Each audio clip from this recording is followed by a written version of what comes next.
Halo semuanya, perkenalkan nama saya Renaud dari kelompok 2. Di sini saya dan teman-teman akan membahas tentang salah satu materi makromolekul, yaitu karbohidrat. Karbohidrat adalah salah satu sumber nutrisi makro yang merupakan sumber energi bagi tubuh kita. Karbohidrat yang akan dibahas adalah gula atau sakarida.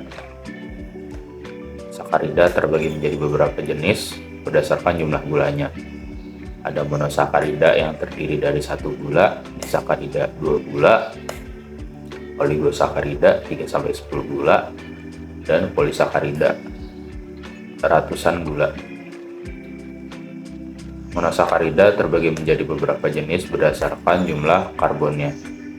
Ada heksosa yang terdiri dari 6 karbon. Contohnya itu ada manosa, glukosa, fruktosa, dan juga galaktosa. Selanjutnya ada heksosa yang terdiri dari 5 karbon. Contohnya ada ribosa, deoksiribosa, dan juga arabinosa.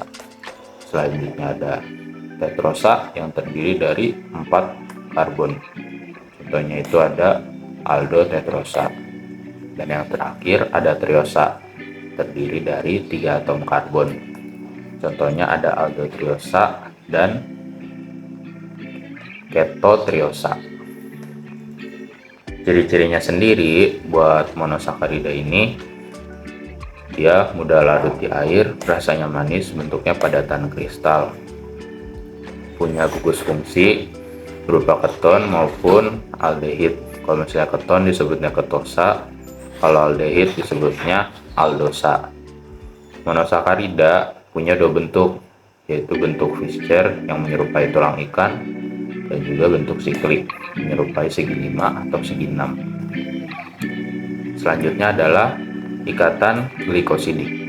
Ikatan glikosidik adalah ikatan yang menghubungkan 2 monosakarida dengan jembatan oksigen dan menghasilkan air atau H2O. Bagaimana air ini bisa dihasilkan? Jadi kalau dalam bentuk siklik, sebuah gula monosakarida memiliki OH pada salah satu bagiannya, baik sebelah kiri maupun kanan. Ketika terjadi ikatan glikosidik, salah satu monosakarida akan melepaskan OH dan satunya lagi akan melepaskan H saja dari OH yang dimiliki, sehingga hanya menyisakan O atau oksigen yang akan menjembatani kedua monosakarida. H dan juga OH yang lepas tadi akan membentuk air sebagai sisa dari reaksi. Selanjutnya ada disakarida. Disakarida adalah 2 gula monosakarida yang terikat melalui ikatan glikosidik. Ikatan glikosidik. Contohnya itu ada maltosa yang terdiri dari 2 glukosa. Setelah itu ada sukrosa yang terdiri dari glukosa dan juga fruktosa, dan yang terakhir ada laktosa yang terdiri dari galaktosa dan juga glukosa. Buat ciri-cirinya, rasanya itu manis, bentukannya padatan kristal, mudah larut dalam air. Ciri-ciri gula pada umumnya, tapi yang membedakan dari monosakarida, disakarida ini bisa dihidrolisis atau dipecah menjadi 2 gula monosakarida asalnya. Saya akan membahas 2 dari 3 ini, yang mana satu lagi bakal dibahas sama Pak Rizal, teman saya. Pertama itu ada maltosa. Maltosa terdiri dari 2 glukosa. Fungsinya itu sebagai sumber energi dalam tubuh, pengatur tekstur roti, dan juga bahan dasar bir. Dan yang terakhir itu sebagai penutrisi dan juga pelembab. Ciri-cirinya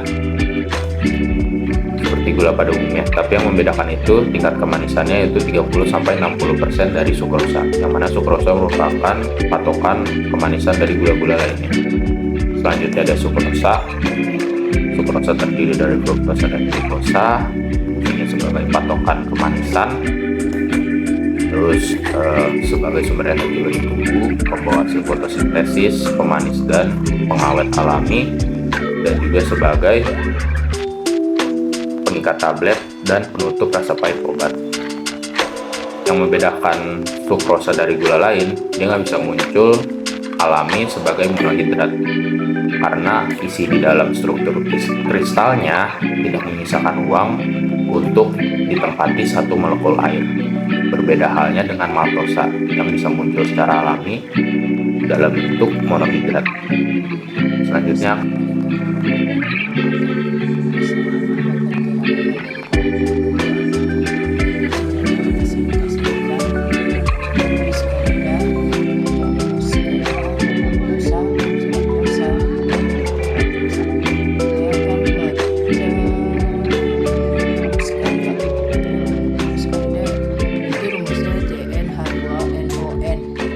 pertama adalah karbohidrat yang terdiri dari atas gula sederhana, kedua apoksosa, keenam glukosa, fruktosa, dan maltosa, dan galaktosa. Yang ketiga pentosa, kelima ribosa, diskoribosa, arabinosa, dan keempat tetrosa, dan keempat aldotetrosa, yang kelima triosa, ketiga aldotriosa, dan ketotriosa. Dan ciri-cirinya yang pertama pada kristal putih, kedua manis dan mudah larut dalam air, ketiga mengandung gugus fungsi karbonil atau aldehyde dan keton dan hidroksil OH. Diskarida rumusnya yaitu C12H22O11, karbohidrat yang terdiri atas dua gula sederhana. Contoh 1. Maltosa, glukosa plus glukosa. Kedua, sukrosa, glukosa, dan fruktosa. Ketiga, laktosa, glukosa plus galaktosa. Ciri-cirinya 1. Padat kristal putih, 2. Manis dan mudah larut dalam air. Ketiga, bisa terhidrosis menjadi 2 monoskarida dan asam. Laktosa adalah diskarida gula lengkap rakap 2 tersusun dari glukosa plus galaktosa. Keduanya monoskarida tersebut dihubungkan oleh ikatan glukosidik B1/4. Rumus kimianya yaitu C12H22O11. Banyak terdapat dalam susu dan produk olahan susu. Fungsi laktosa sebagai sumber energi bagi tubuh terutama bayi. Kedua, membantu penyerapan kalsium. Ketiga, mendukung pertumbuhan bakteri baik di usus. Keempat, berperan dalam perkembangan otak pada bayi. Struktur laktosa. Laktosa adalah diskarida gula rakap 2 yang tersusun dari 2 monoskarida. Yang pertama, glukosa dan galaktosa. Keduanya dihubungkan oleh ikatan glikosidik. Penjelasan strukturnya yaitu pertama, galaktosa berada di posisi pertama. Kedua, ikatan terbentuk antara karbon nomor 1 Cl pada BD galaktosa. Ketiga, karbon nomor 4 C4 pada D glukosa. Jenis ikatannya adalah B14 glikosidik. Sekian presentasi dari saya, Muhammad Faridi Ramadan. Assalamualaikum warahmatullahi wabarakatuh. Lalu ada polisakarida, karbon kompleks yang tersusun dari banyak ratusan ribuan unit gula sederhana monosakarida yang terikat dari satu ciri utama yaitu rantai panjang, terus ada dan tidak manis, umumnya tidak larut dalam air, fungsinya yaitu cadangan energi atau struktur. Contohnya pati amilum, cadangan energi pada tumbuhan. Yang kedua, glikogen, cadangan energi pada hewan dan manusia. Terus yang ketiga adalah selulosa, penyusun dinding sel tumbuhan atau struktur. Contoh sumber yaitu nasi, kentang, jagung, yaitu banyak kandungan pati dari situ. Nah, struktur polisakarida itu intinya bentuk dan susunan rantai gulanya. Yang pertama tersusun dari monomer, unit kecil monosakarida, biasanya glukosa. Nah, yang kedua yaitu bentuk rantai. Ada dua tipe utama, yaitu lurus, linear, rantai panjang tanpa cabang. Terus contohnya selulosa, yang aku bilang tadi, bercabang, ada cabang-cabangnya di rantai utama. Contohnya kayak contoh lagi yaitu glikogen dan amilopektin. Terus yang ketiga, jenis ikatan atau yang ngaruh ke bentuk dan fungsi. Yang pertama ada alfa, mudah dicerna buat energi.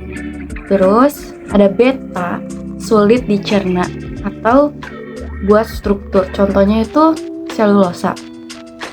Nah, yang keempat, susunan 3 dimensi. Bisa menggulung koil atau lurus kaku. Ini yang bikin beda fungsi atau energi vs struktur. Perkenalkan, nama saya Rendranti. Di sini saya akan membahas tentang polisakarida yang meliputi peran sebagai cadangan energi sebagai penyusun struktur serta contohnya dalam kehidupan sehari-hari. Pertama, kita bahas peran polisakarida sebagai cadangan energi. Polisakarida itu adalah karbohidrat kompleks yang tersusun dari banyak molekul glukosa dan berfungsi untuk menyimpan energi dalam jumlah besar. Contohnya pada tumbuhan ada amilum yang bisa kita temukan di beras, jagung, dan kentang. Sedangkan pada manusia dan hewan ada glikogen yang disimpan di hati dan otot sebagai cadangan energi. Selanjutnya, polisakarida juga berperan sebagai penyusun struktur. Artinya, polisakarida membentuk dan memperkuat struktur tubuh makhluk hidup. Contohnya, selulosa yang menyusun di dinding sel tumbuhan sehingga tumbuhan bisa berdiri tegak. Selain itu, ada kiti yang berfungsi sebagai penyusun rangka luar pada serangga dan hewan bercangkang. Contoh dalam kehidupan sehari-hari, polisakarida juga banyak dimanfaatkan. Misalnya, pati digunakan sebagai bahan makanan seperti nasi, roti, dan mie. Selulosa digunakan untuk membuat kertas dan kain. Kiti dimanfaatkan dalam bidang kesehatan dan kosmetik, dan glikogen membantu tubuh kita menyimpan energi. Di sini saya akan menjelaskan tentang amilum atau pati. Jadi, amilum itu adalah karbohidrat kompleks yang tersusun dari banyaknya molekul alfa-D-glukosa yang saling berikatan. Yang dimana amilum itu merupakan cadangan makanan pada tumbuhan dan menjadi sumber energi utama bagi manusia. Dan amilum itu memiliki dua komponen, yaitu komponen pertama adalah amilosa, yang dimana amilosa ini berbentuk rantai lurus dan tidak bercabang, yang dia itu tersusun dari sekitar 250 sampai 300 molekul glukosa yang dihubungkan oleh ikatan alfa 1,4 glikosidik. Karena bentuknya lurus, amilosa ini dapat membentuk struktur helix atau spiral. Dalam satu putaran spiral terdapat sekitar 8 molekul glukosa. Komponen yang kedua adalah amilopektin, yang dimana berbeda dengan amilosa. Amilopektin ini berbentuk bercabang, selain memiliki ikatan alfa 1,4 amilopektin, dia juga memiliki ikatan alfa 1,6 pada titik percabangannya. Jumlah amilopektin lebih banyak dibanding amilosa dalam pati. Fungsi amilum, yang pertama sebagai cadangan makanan pada tumbuhan, yang kedua sebagai sumber energi utama bagi manusia setelah dicerna menjadi glukosa. Contoh makanannya yaitu nasi, umbi-umbian seperti kentang dan singkong, biji-bijian seperti beras, jagung, dan gandum, dan roti. Dan dapat disimpulkan bahwa amilum itu terdiri dari dua komponen, yaitu amilosa yang dia itu berbentuk lurus dan amilopektin yang bercabang. Amilum itu juga berfungsi sebagai cadangan makanan pada tumbuhan dan sebagai sumber energi bagi manusia. Selanjutnya, saya akan menjelaskan tentang glikogen, yang dimana glikogen itu adalah karbohidrat kompleks yang berfungsi sebagai cadangan energi pada hewan dan manusia. Glikogen ini tersusun dari banyaknya molekul alfa-D-glukosa. Struktur glikogen berbentuk bercabang-cabang.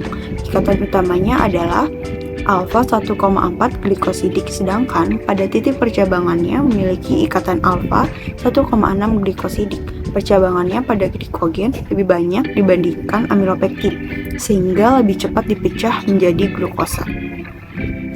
Glikogen ini juga disimpan di dalam hati dan otot. Saat tubuh membutuhkan energi, misalnya saat berolahraga, glikogen itu akan diubah menjadi glukosa untuk menghasilkan energi. Contoh makanannya yaitu ada hati ayam, hati sapi, dan juga daging. Jadi dapat disimpulkan bahwa glikogen ini adalah cadangan energi pada hewan dan manusia yang tersimpan di hati dan otot, serta memiliki struktur bercabang yang memudahkan proses pemecahan menjadi glukosa. Selanjutnya, saya akan menjelaskan tentang selulosa. Selulosa adalah polisakarida kompleks yang tersusun dari banyaknya molekul beta-D-glukosa. Selulosa ini merupakan komponen utama penyusun dinding sel tumbuhan. Selulosa ini memiliki struktur linier atau lurus dan tidak bercabang. Unit glukosanya dihubungkan oleh ikatan beta 1,4 glikosidik. Karena menggunakan ikatan beta, tubuh manusia tidak dapat mencerna selulosa. Fungsi utama selulosa adalah sebagai penyusun dinding sel tumbuhan yang memberikan kekuatan dan kekakuan. Selain itu, bagi manusia, selulosa ini berfungsi sebagai serat makanan yang membantu melancarkan pencernaan. Contoh makanannya seperti sayuran hijau, wortel, kol, bayam, buah-buahan, dan juga gandum. Jadi dapat kita simpulkan bahwa selulosa ini adalah polisakarida struktural pada tumbuhan yang tidak dapat dicerna manusia, namun sangat penting untuk kesehatan pencernaan. Selanjutnya ada kitin. Kitin adalah polisakarida struktural yang berfungsi sebagai penyusun kerangka luar pada hewan arthropoda seperti udang, kepiting, dan serangga. Kitin itu tersusun dari unit N-asetil-D-glukosamin yang dihubungkan oleh ikatan beta 1,4 glikosidik. Karena strukturnya ini, kitin ini memiliki sifat kuat dan keras. Selain pada hewan, kitin juga terdapat pada dinding sel jamur. Fungsinya adalah memberi bentuk kekuatan dan perlindungan. Contoh sederhananya, saat kita memegang kulit udang atau cangkang kepiting yang keras, itu karena adanya kitin. Assalamualaikum warahmatullahi wabarakatuh. Perkenalkan, nama saya Pina Fitriansa dari kelas kimia 2 F126. Di sini saya akan mempresentasikan uji terkait materi uji karbohidrat. Nah, yang pertama itu adalah tujuan uji karbohidrat. Di mana uji karbohidrat ini dilakukan untuk yang pertama pastinya untuk mengetahui ada atau tidaknya kandungan dalam kandungan karbohidrat ini dalam suatu sampel.